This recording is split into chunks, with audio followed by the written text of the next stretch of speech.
सरकारचं हिंदी प्रेम पुन्हा पुन्हा उफाळून येते का, हा प्रश्न विचारला जातो। आधी विद्यार्थ्यांना हिंदी सक्तीचा प्रयोग चाचपडून पाहण्यात आला, तो फसला।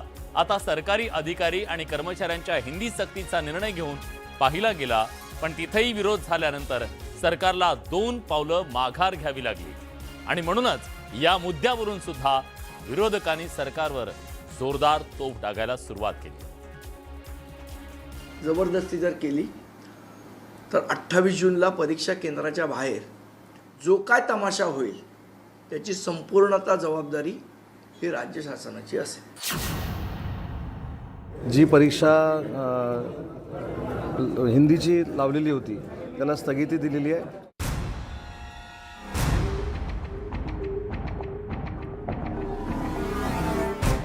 राज्य सरकारनं सरकारी अधिकारी आणि कर्मचाऱ्यांच्या हिंदी परीक्षेला स्थगिती दिली आहे।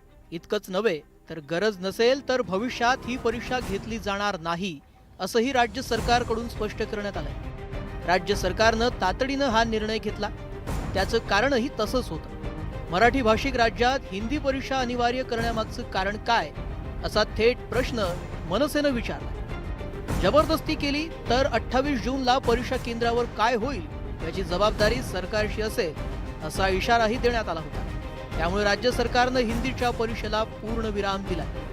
की मराठी भाषा संचालनालयाकडनं ही परीक्षा घेण्यात येणार आहे म्हणून मी आता आमच्याच प्रधान सचिव मराठी भाषेच्या जे किरण कुलकर्णी आहेत त्यांच्याशी चर्चा केली। जी परीक्षा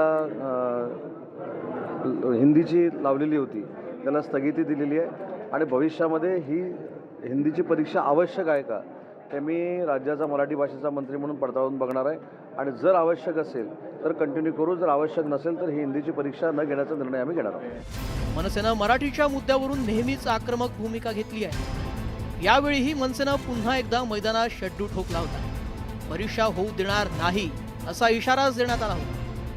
मात्र सरकारनं परीक्षेचा निर्णय रद्द केल्याबद्दल मनसेनं आनंद व्यक्त केला। राज्यात फक्त मराठीची सक्ती राहील असं मनसेकडून ठणकावून सांगण्यात आलं।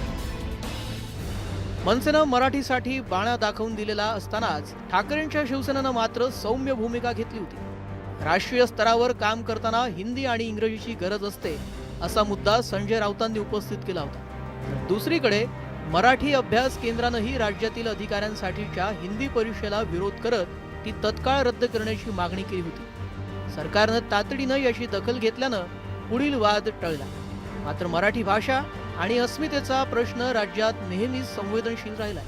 मागील वर्षी उद्धव ठाकरे आणि राज ठाकरेंच्या आक्रमक पवित्र्यामुळे राज्य सरकारला त्रिभाषा सूत्र रद्द करावं लागलं होतं। त्यामुळे 5 जून 2025 रोजी ठाकरे बंधूंनी मुंबईत विजय मेळावा घेतला होता। आता मनसेच्या इशाऱ्यामुळे हिंदी भाषेच्या परीक्षेचा निर्णय हा स्थगित करण्याची वेळ आली। संतोष गोरे, न्यूज 18 मराठी, मुंबई।